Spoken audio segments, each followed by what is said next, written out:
শীতের সকালে যেসব খাবার খেলে শরীর সুস্থ থাকে: লাল আটার রুটি, সিদ্ধ বা পোচ করা ডিম, মিক্স ভেজিটেবল, মধুর সঙ্গে দুধ, কলা এবং কর্নফ্লেক্স এবং চীনাবাদাম।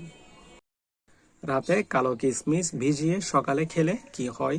আয়রনের অভাব পূরণ করে, ত্বকের উজ্জ্বলতা বৃদ্ধি করে, দৃষ্টিশক্তি এবং হজম শক্তি বাড়াতে সহায়তা করে, মুখের দুর্গন্ধ দূর করে, অনিদ্রা এবং দুর্বলতার সমস্যা ভালো করে।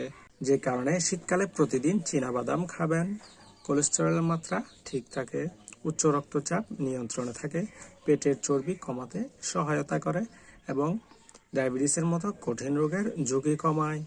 নিয়মিত ডালিম খেলে যে 6টি উপকার পাবেন: সূর্যের অতিবেগুনি রশ্মি থেকে ত্বককে রক্ষা করে, ত্বকের প্রদাহ কমায়, ডায়াবেটিস নিয়ন্ত্রণ রাখে, হৃৎপিণ্ড সুস্থ রাখে, রক্তনালীকে সুরক্ষিত রাখে এবং চুল পড়া প্রতিরোধ করে। চোখ ভালো রাখতে হলে বাদ দিতে হবে যেসব অভ্যাস: গরম পানি দিয়ে চোখ ধোয়া, ইচ্ছেমতো চোখের ড্রপ ব্যবহার করা, হাত দিয়ে চোখ কচলানো এবং ঘুমানোর সময় মাস্ক ব্যবহার করা। শীতে ইউরিক অ্যাসিডের ব্যথা কমাবে যেসব খাবার: ডালিম বা বেদানা, টমেটো, লাল ক্যাপসিকাম এবং চেরি ফল। নিয়মিত রাত 12টার পর ঘুমালে শরীরে যেসব রোগ হতে পারে: ব্লাড প্রেশার বেড়ে যেতে পারে, সিদ্ধান্ত নেওয়ার ক্ষমতা কমে যেতে পারে, দুশ্চিন্তা বৃদ্ধি পায়, ওজন বেড়ে যায় এবং রোগ প্রতিরোধ ক্ষমতা কমে যায়।